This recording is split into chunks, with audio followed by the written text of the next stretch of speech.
It's the Paradise Podcast. I am your host, Ryan Michelle Bethay, with my husband, Sterling. What's up? Join us here on Hulu and Hulu on Disney Plus, where we'll discuss each episode with the cast and crew of Paradise. I'll be getting all the secrets from Dan Fogelman, James Marsden, Shailene Woodley, Julianne Nicholson, and Sterling Kelby Brown. Woo!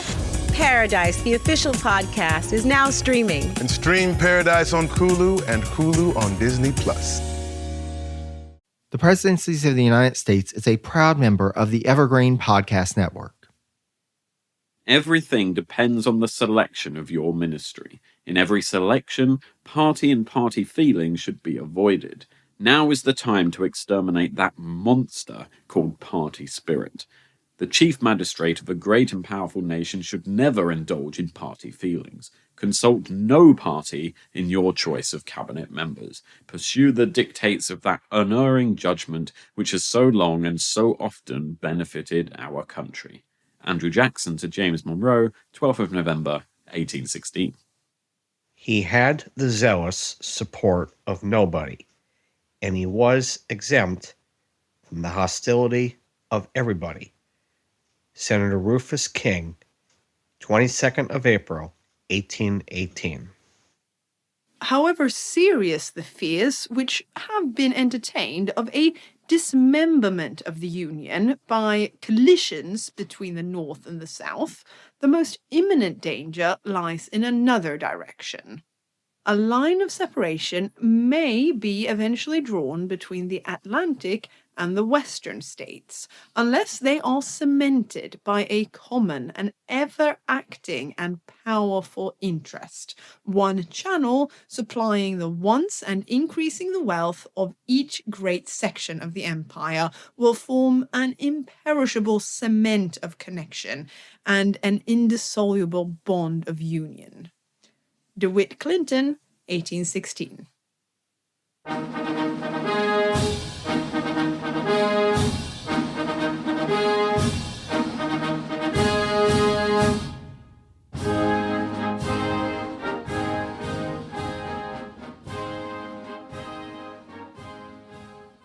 Though we in the 21st century tend to think of the question of a continuation of national unity to be one faced initially by Americans in the 1850s and 1860s, as our last opening quote suggests, this was a question on the minds of people in the U.S. in the run-up to James Monroe's inauguration as president in 1817. By this point, the nation had expanded far beyond its initial western boundary and now stretched across a vast expanse of the continent. Yet, as we have discussed in previous series, some presidents had proven more responsive to the needs of American settlers in the West than others. Now, as more states were being carved out of western lands, including Louisiana, the first from the purchase made back in 1803, which had doubled the nation's size, there are more voices advocating for the settlers' needs in Washington, D.C. Now, James Monroe, that region's champion, was poised to assume the presidency. But how would the choice of Monroe shape the nation's future? Despite the fits and starts of his decades-long career in public service, the man from Westmoreland County, Virginia, had played a significant role in the nation's development, most recently with his service in the Madison administration during the course of the War of 1812. In his quest for the presidency, however, some people questioned whether his election would be the deserved reward of a capable leader, or just another sop to the vaunted Old Dominion, which seemed to be in a period of decline as other parts of the nation were rising in population and economic strength. Though Monroe had ultimately come out on top, and a Federalist newspaper in Boston, the Columbian Sentinel, a few months into his presidency proclaimed it to be the, quote, era of good feelings. Despite Monroe's best efforts, it soon became clear that it was anything but. Before I get to that, though, I'd like to welcome you to the Presidencies of the United States. I'm your host, Jerry Landry. Special thanks to my opening quote readers for this episode, Ilsa, Chris, and Don. Ilsa and Chris are the host of not one, but two podcasts about Swedish history. Their original podcast, A Flat Pack History of Sweden, takes an in-depth look at the history of Sweden from prehistoric days on through the present day, with detours along the way to explore various social and cultural topics to present a well-rounded historical study that goes beyond just the famous names and dates in the record. Just as I did with Seat at the Table and Vice Presidencies, Chris and Ulsa decided to expand their podcasting work to go through all the kings, queens, and regents of Sweden from Olof Skotkonung to Carl XVI Gustaf in a new series called Kingdom. It's been fascinating to learn more about the legendary leaders along with some lesser-known, less impactful figures. I've got those in my series as well. I know how it is. My favorite part is that in the final evaluation, there's a possibility of the subject of the episode getting awarded the 3 crowns, being more of a meh lagom, or getting crushed into a meatball. That's right, a meatball. Learn all about their work at aflatpackhistoryofsweden.com or by searching for Flatpack and Kingdom wherever you get your podcast. Don is a longtime listener of Presidencies and has been an enthusiastic supporter of my work. He often shares my work through social media, encouraging others to check out the podcast, and has been very kind and generous with his praise. He volunteered a while back to read an opening quote for the podcast, so I'm so glad that he was able to lend his voice to this episode, as he's been quite interested in the kickoff of the Monroe Presidency series. Thank you so much, Don, and thanks to everyone who shares information about presidencies with folks on social media, as well as in your offline life. Just as it was in Monroe's time, word of mouth is so crucial in promotion, either of a candidate or a podcast. With that said, let's get back to Mr. Monroe. K-pop Demon Hunters, Haja Boys Breakfast Meal and Huntrix Meal have just dropped at McDonald's. They're calling this a battle for the fans. What do you say to that, Rumi? It's not a battle. So glad the Saja Boys could take breakfast and give our meal the rest of the day. It is an honor to share. No, it's our honor. It is a larger honor. No, really. Stop. You can really feel the respect in this battle. Pick a meal to pick a side. Ba-da-ba-ba-ba. At participating McDonald's while supplies last. Monroe biographer Harry Ammond asserts that, quote, while Monroe never enjoyed Jefferson's great popularity in the nation, he was nonetheless a widely respected figure.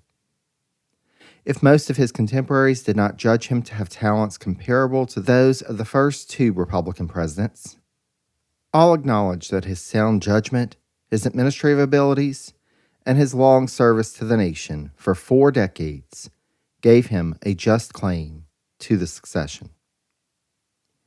Again from Ammon, quote, for the first time, the presidency seemed to be offered as a reward for meritorious service or as an honor bestowed on a respected public servant, rather than as a prize to be carried off by the strongest party in a bitterly fought contest.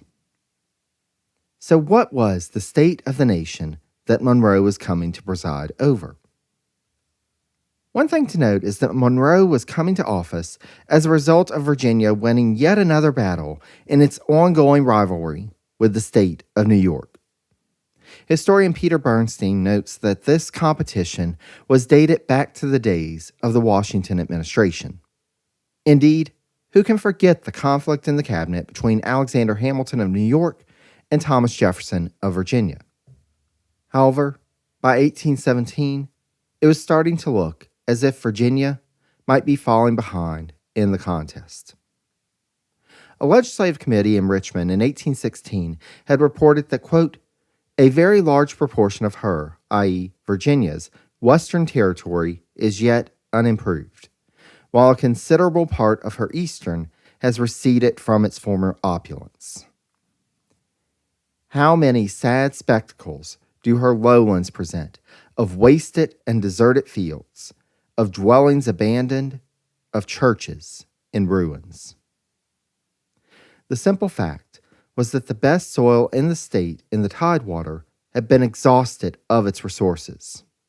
And at that point, Virginia, whose economy was dominated by agriculture, had little to offer the next generation. Thus, it is not surprising that, with the opening up of the West, quote, over a third of the white children born in Virginia about 1800 left the state, and slaves stood a 30% chance of being removed by slave traders.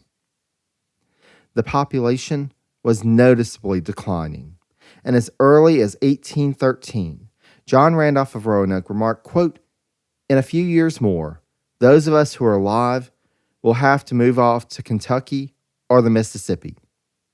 I do not wonder at the rage of immigration. What do the bulk of the people get here that they cannot have for 1/5 of the labor in the Western country?" Meanwhile, New York was experiencing steady growth, thanks in no small part to the growth of the merchant industry in New York City. The Port of New York, which had already overtaken Philadelphia to become the nation's top importer and exporter, was going from previously handling around 1/6 of the nation's commerce to a third of the total national imports by 1820. The population statewide had grown from approximately 589,000 in 1800 to 959,000 in 1810. And despite the disruptions of the War of 1812, another 400,000 individuals would call New York home by the time of the 1820 census. However, New York leaders were not content there, and had, by the time of Monroe's inauguration, already embarked upon a scheme which would allow them to tap into the growing markets in the West. As early as 1724, the Surveyor General of New York was pointing out the great potential of opening up trade between the Great Lakes and the Port of New York through the Hudson and Mohawk valleys, expressing in awe, quote, "How is it possible that the traders of New York should neglect so considerable and beneficial trade for so long a time?" Indeed, it would take quite some time longer, but finally, inspiration would find strength in political will, and the idea of a canal in upstate New York started to gain traction. After failed attempts to get federal support for the endeavor, the state government decided to go at it on their own. And in 1810, a 7-man bipartisan commission was tasked with surveying the situation on the ground and putting forward a proposal for a canal. After a 700-mile journey from Albany to Buffalo and back, and 6 months of deliberation in which numerous proposals were considered, the commission in March 1811 sent on a report recommending, quote, "a canal running overland all the way from the Hudson to Lake Erie," and expressed their confidence that the canal, quote, "would soon stimulate a rapid rate of economic development along its shores and quickly return the investment financed by the state government." Rather than rely on a private entity or private funding, as had been tried unsuccessfully in the past, the commission suggested that the project should be publicly funded and that, in turn, the state should own and operate the canal. The commissioner's proposal seemed to suffer from poor timing, as it wasn't long before war began with Great Britain and the focus of New York State became defense. However, one member of the commission quickly became the leader of the canal cause, DeWitt Clinton. Clinton has come up in the podcast before, but in a brief summation, he was the nephew of longtime governor turned Vice President George Clinton, who became his uncle's political successor. DeWitt was Madison's opponent in the presidential election of 1812 and only lost by 39 electoral votes in an election described as, quote, "the most sectionally oriented presidential election prior to 1860, with Madison sweeping the South and West, while Clinton dominated the Northeast." Once the war was over, with political will still stagnant, a public meeting was held in December 1815, and Clinton drafted a memorial which would ignite a groundswell of grassroots support for the canal, as well as propel Clinton to the governorship. Only 3 days after his inauguration, Governor Clinton had the honor of presiding over a ceremonial groundbreaking of this canal on the 4th of July, 1817. Monroe knew going in that he had to take all the disparate parts of this evolving nation into consideration when crafting his administration. As he stated to General Andrew Jackson in a letter on December 14, 1816, quote, "The chief magistrate of the country ought not to be the head of a part, but of the nation itself." Now, this did not mean that Monroe was going to embrace Federalists like Jackson's suggestion of appointing William Drayton of North Carolina as Secretary of War, or a recommendation that came in for Daniel Webster as Attorney General. Federalists had proved wanting during the War of 1812, and Monroe felt, as he shared with Jackson, that he should rely on the government's, quote, "decided friends who stood firm in the day of trial."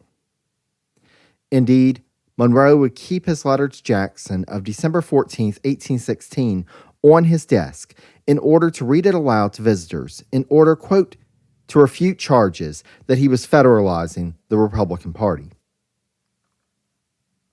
Monroe, however, would be able to rely on the support of many key remaining Federalist leaders, including Harrison Gray Otis, incoming senator from Massachusetts, who, quote, "saw no point in further opposing a party which had absorbed so many of the basic policies of the Federalists." Pretty early on, Monroe settled on John Quincy Adams as his choice as Secretary of State. However, he did not want it to seem like he was filling the role with his chosen successor, as was already being seen as a trend within the Virginia dynasty, with Jefferson, a former Secretary of State, being succeeded by his Secretary of State, Madison, who in turn was succeeded by Secretary of State Monroe. Easy to see why folks might see a trend. From what we can tell from primary sources, it seems that Monroe had made this choice by early January, though it wouldn't be until March 6th that the formal appointment was sent to Adams. As longtime listeners of the podcast know, Adams was at this point serving as U.S. Minister to Britain, and thus it would take some time for an answer to be received given the speed of communications at the time. Monroe biographer Ammon notes that this appointment did surprise many in the established political circles. There was no doubt that Adams was eminently qualified, but he was also a former Federalist and the son of the last Federalist president. Ammon explains the choice by noting that, quote, "in giving Adams this post, Monroe was recognizing the growing importance of the commercial element of the Republican Party, as well as acting on the advice of Jackson and others to reach across the aisle." While Monroe wasn't ready to embrace radical Federalists, he could get behind a moderate. Also, those surprised by the appointment certainly wouldn't charge Monroe in 1817 with setting up Adams as his chosen successor. The latest in the Virginia dynasty appointing an Adams as the next president? Perish the thought. Meanwhile, in order to avoid another shakeup at the Treasury Department, Monroe opted to retain William H. Crawford, who had only recently assumed the post as Secretary of the Treasury. Crawford, however, had his eyes on the State Department, an office to which he felt entitled given his support of Monroe following his narrow win in the nomination contest at the Congressional Caucus. In Crawford's mind, he had worked to dissuade his own nomination, though he had not come out and declined to be considered as a candidate when his friends put him forward. However, Monroe knew there was no way he could appoint Crawford to that post without offending Speaker of the House Henry Clay, who was also eager for the posting. Monroe called on Crawford in early January 1817 to explain his reasoning for leaving him at Treasury. While Crawford was disappointed, he ultimately decided it was to his advantage to appease Monroe and be in a position to take advantage of, quote, the extensive patronage under the control of his department. Monroe wanted to place a prominent Westerner into the role of Secretary of War. Indeed, given his considerable experience with that role, the incoming president understood the key roles the War Department played in affairs in the West and how having someone knowledgeable of that region would be an added benefit. At the time, there was no figure more prominent in the West than Henry Clay, so it is not surprising that the Speaker from Kentucky was his first choice for that role. Clay, however, was having none of it. He considered the War Department a minor appointment, certainly compared to his rival Crawford's political power at the Treasury Department, and felt that strategically, retaining the speakership was the better bet for his political future. Back to the drawing board for Monroe. There was another prominent Westerner at the time, someone who had recently made a big splash in the War of 1812, Andrew Jackson of Tennessee. Before long, though, word got back to Monroe that Jackson was not interested at all in a cabinet position. Who else? Monroe wrote to former Kentucky Governor Isaac Shelby offering him the post. He was popular and had good experience as an administrator. The 67-year-old Shelby, however, cited his age as his reason for declining the offer on April 7th. Other names came Monroe's way. Representative William Henry Harrison of Ohio, Representative Richard M. Johnson of Kentucky, Michigan Territorial Governor Lewis Cass. While all of them were up-and-coming leaders in the West, ultimately, Monroe deemed that they were not prominent enough or not a good fit for the role. Thus, for a while after the beginning of his administration, Monroe's War Department went without a leader.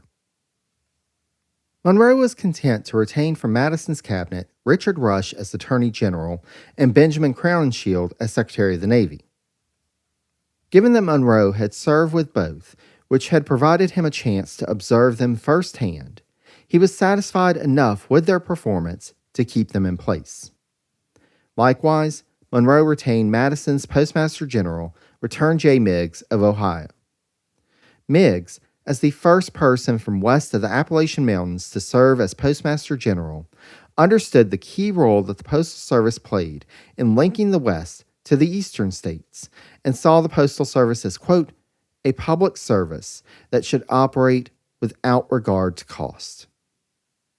We'll talk more about the Post Office Department as we go along, but for those who want more information on Meigs and all the individuals who served as Postmaster General prior to that office becoming a cabinet-level post, if you join my Patreon by going to patreon.com/presidencies and pledging as little as $1 per month, you'll get access to all of those patron-exclusive episodes on the ad-free feed of the podcast.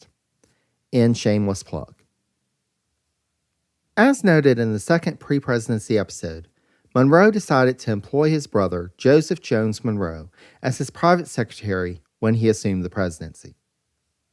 Their relationship had not always been the best, with Joseph being described as, quote, a drain on Monroe's limited resources, as he had never been able to establish himself independently despite getting married, having children, and becoming a widower. At one point, Joseph abandoned his kids with the Monroe household, and James had to make provisions for the kids to be taken care of by one of their other relations. At one point, while serving as Secretary of State, Monroe had offered Joseph a position in the Mississippi Territory, but Joseph ultimately was not appointed. Getting the opportunity to serve as his brother's private secretary, however, could open up doors for Joseph, as it would put him in regular contact with movers and shakers on the national scale. Other former private secretaries like Tobias Lear, David Humphreys, and Edward Coles had done rather well for themselves. Why couldn't he? The morning of March 4th, 1817, was unseasonably warm and sunny in Washington, D.C., as citizens made their way toward Capitol Hill to witness the inauguration. A platform had been erected in front of the old brick Capitol, which was the temporary structure Congress was using while the Capitol building was being rebuilt after the British attack of August 1814. By noon, nearly 8,000 individuals had gathered for the momentous occasion. It was an unusual setup, for since Washington's first inaugural in 1789, the actual ceremony had taken place inside. Though it may at first glance seem as such, it was not a deliberate attempt to bring the new president closer to the people. The House and the Senate had just not been able to agree on arrangements to have it in the larger House chamber. In particular, members of the House objected to the Senate bringing, quote, their elegant red velvet armchairs into the House chamber. So outside, the proceedings went. Murmurs went around that Speaker Clay was still smarting on not being offered the State Department and was thus guiding House members to be obstinate. Whether this was the case or not, we have no conclusive evidence, but we do know that Clay was not present at Monroe's inauguration. Read into that what you will. The diplomatic corps were also not in attendance, as they could not agree on an order of precedence. Great start to this era of good feelings, eh? Still, the show must go on. Monroe and Vice President-elect Tompkins arrived at Capitol Hill around noon, quote, escorted by citizens on horseback, and were greeted with military honors by the Marine Corps and several militia regiments. They, along with the outgoing President Madison and members of the Supreme Court, were led into the House chamber where Tompkins took his oath of office, delivered a 5-minute speech, and then exited to the outdoor platform for Monroe to deliver his inaugural address and take his oath of office. As described by Ammon, quote, never a distinguished speaker and without any facility for a well-turned phrase, his address, badly read in an almost inaudible voice, was not calculated to stir his audience. As one of those present commented, it was written in a plain style with a homespun character, which made it pleasing to the average person. A few interesting points come to mind when we do a deep dive into Monroe's inaugural address. First, we get a sense of how the incoming president understands the nation as a collection of states. Monroe describes the United States early on in his address as follows, quote, the states, respectively protected by the national government under a mild parental system against foreign dangers, and enjoying within their separate spheres by a wise partition of power and a just proportion of the sovereignty. While Monroe saw a role for the federal government as aligned with the Democratic-Republican ideals, he clearly felt that states maintained a separate sovereignty that should be preserved. However, this was clearly a system that he felt was working, though the proof that he offers of that at one point is rather interesting. Quote, I add with peculiar satisfaction that there has been no example of a capital punishment being inflicted on anyone for the crime of high treason. His friend Jefferson might have broken that streak had he had his ruthers with Aaron Burr back in the day. But I digress. Ultimately, Monroe sees the United States as being set up for success, both in terms of natural resources and climate, as well as the social compact, which afforded citizens substantial rights, even though, viewing it from the modern context, who exactly constituted a citizen was sometimes disputed and often not expansive. Still, President Monroe notes that the American government was, quote, a government which protects every citizen in the full enjoyment of his rights. This quote continues on that the U.S. government was one which, quote, is able to protect the nation against injustice from foreign powers. This is clearly a function of the federal government in Monroe's mind. Indeed, later on in his address, the president advocates that, quote, to secure us against dangers, our coast and inland frontiers should be fortified. Our Army and Navy regulated upon just principles as to the force of each, be kept in perfect order, and our militia be placed on the best practicable footing. While making the case for coastal defense and a quote-unquote moderate standing force. Monroe also warns that, in the case of an unexpected invasion from a force larger than the standing military, quote, recourse must be had to the great body of the people, and in a manner to produce the best effect. It is of the highest importance, therefore, that they be so organized and trained as to be prepared for any emergency. In his book on the administrative history of the executive branch of the U.S. from 1801 to 1829, historian Leonard White describes the, quote, almost universal myth of the time, which identified the militia as the only safe means of protecting a republic. As White notes, this had proven time and again to be a myth, as the militia, time and again, had proven unreliable on the field of battle. Now, as Monroe pointed out, this was due to a lack of proper planning and organization of the militia system and called for reform, as every one of his predecessors had done. However, as White points out, this disorganized state was intentional, and there was no political will for reform.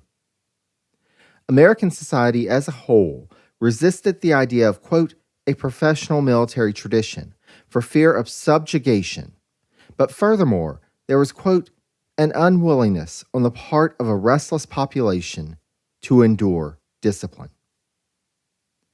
Ammon suggests, however, that Monroe was not being completely above the board here. While suggesting a stronger and better organized militia, Monroe's main focus was, quote, a stronger defense establishment through regular military forces. We'll have to see how this plays out. In the meantime, a couple of other interesting points from his inaugural address that I wanted to point out. In the 3,375 words of Monroe's address, the longest inaugural address by word count to this point in U.S. history, I should note, he only affords 40 to address the situation of Native peoples in the proclaimed boundaries of the United States. These words are as follows, quote, with the Indian tribes, it is our duty to cultivate friendly relations and to act with kindness and liberality in all our transactions. Equally proper is it to persevere in our efforts to extend to them the advantages of civilization. I assure you, there is much more to be said about Native peoples at the time Monroe assumed office than this, and we shall return to them in future episodes. Though Monroe expressed the belief that the federal government should be more focused on foreign relations and national defense, he also felt that the national interest justified the federal government in having a role in promoting domestic manufacturing and educating citizens of the nation. To the former point first, Monroe notes that in order to ensure that the nation is able to produce the goods that it needs domestically, rather than to rely on foreign sources, or indeed, to have to rely on foreign capital to fund the expansion of manufacturing in the U.S., quote, the systematic and fostering care of the government should ensure that the funds are available and the market is aligned to the benefit of domestic manufacturers. That's right. Without coming out and saying it, the president seems to be calling for protective tariffs and economic support for American business. Monroe also briefly mentions, quote, the improvement of our country by roads and canals, but since his predecessor had only a few days prior to the inaugural vetoed a bill that was designed to allocate funds for internal improvements, the incoming president made sure to add the caveat, quote, proceeding always with a constitutional sanction. On the other point, education, Monroe doesn't have any specific proposals, but does explain why promoting education for citizens is important. After talking about how great the nation is, Monroe notes that, quote, the government has been in the hands of the people. To the people, therefore, and to the faithful and able depositories of their trust is the credit due. Further, the people, again, not an expanded view of the people, but rather, in this case, the voters, were, quote, intelligent, independent, and virtuous, which explains the result. Quote, while then, the constituent body retains its present sound and healthful state, everything will be safe. They will choose competent and faithful representatives for every department. It is only when the people become ignorant and corrupt, when they degenerate into a populace, that they are incapable of exercising the sovereignty. Pretty clear, stark warning from President Monroe of what might happen. He concludes this section of his address with a call to, quote, let us by all wise and constitutional measures promote intelligence among the people as the best means of preserving our liberties. It is here that we get to the heart of Monroe's message and his rallying call to the nation. Quote, we must support our rights or lose our character, and with it, perhaps, our liberties. National honor is national property of the highest value. The sentiment in the mind of every citizen is national strength. It ought, therefore, to be cherished. To someone who, as we have already seen, honor is highly important, it is easy to understand why it is central to his national vision and his agenda as president. As Monroe's biographer Ammon sums it up, his address, quote, in broad terms, formulated a program of moderate nationalism. But it also left those in the crowd who could hear the address and those who read it printed afterwards with some questions about what his specific policy goals were. It also did not quell fears that he might not be a true Democratic Republican in the Jeffersonian sense, and might be cozying up to Federalist policies. Still, it was a start, and his administration was off and running. Soon after his inauguration, Monroe announced his intentions to tour the northern and eastern states. Ostensibly, this was, quote, to inspect coastal and frontier fortifications. However, given that he was going into what had traditionally been Federalist territory, it was clear that Monroe had political aims for this visit as well. The story of that tour must wait for another day, for our time together is drawing to a close. Thanks so much again to Ilsa, Chris, and Don for providing the opening quotes for this episode, and be sure to check out A Flat Pack History of Sweden and Kingdom on your podcast app of choice. I'll have links to Flatpack and Kingdom, along with sources used in this episode, on the page for this episode on my website, presidenciespodcast.com. There you can also find past episodes of the podcast, links to more on all the American presidents, and information on how you, yes, you, dear listener, can help to support the Presidency's podcast. Special thanks to all of our patrons, whose monthly contributions help to ensure that I have the equipment and resources needed to continue this deep dive into presidential history. If you'd like to join our patrons and get access to the ad-free feed, which includes patron-exclusive episodes, just go to patreon.com/presidencies to sign up. I also recently got my first paid subscriber to my newsletter on Substack, so thank you so much to Travis for pledging to contribute. If you'd like to sign up as either a paid or free subscriber, just go to presidencies.substack.com. If you're not able to commit to a monthly donation, there are other ways you can support the podcast. I have a research wish list available at tinyurl.com/presidenciespodcast with books identified that will help to prepare for upcoming episodes.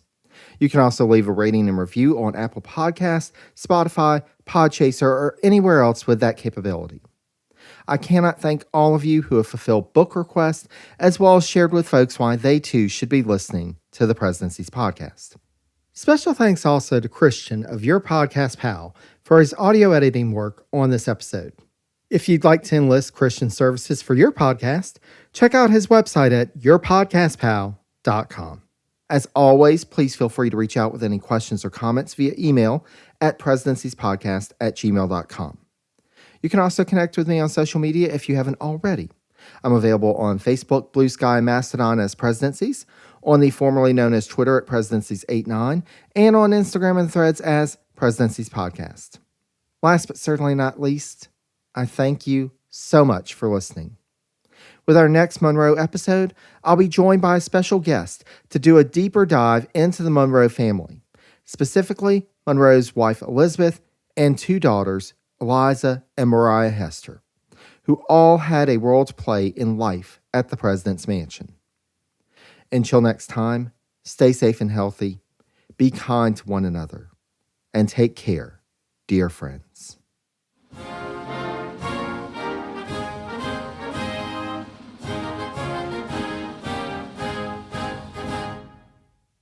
The right window treatments change everything. Your sleep, your privacy, the way every room looks and feels. At Blinds.com, we've spent 30 years making it surprisingly simple to get exactly what your home needs. We've covered over 25 million windows and have 50,000 5-star reviews to prove we deliver. Whether you DIY it or want a pro to handle everything from measure to install, we have you covered. Real design professionals, free samples, zero pressure. Right now, get up to 40% off site-wide, plus get a free professional measure at Blinds.com. Rules and restrictions apply. I'm Ken Harbaugh, host of Burn the Boats from Evergreen Podcasts. I interview political leaders and influencers, folks like award-winning journalist Soledad O'Brien and conservative columnist Bill Kristol, about the choices they confront when failure is not an option. I won't agree with everyone I talk to, but I respect anyone who believes in something enough to risk everything for it. Because history belongs to those willing to burn the boats. Episodes are out every other week wherever you get your podcasts.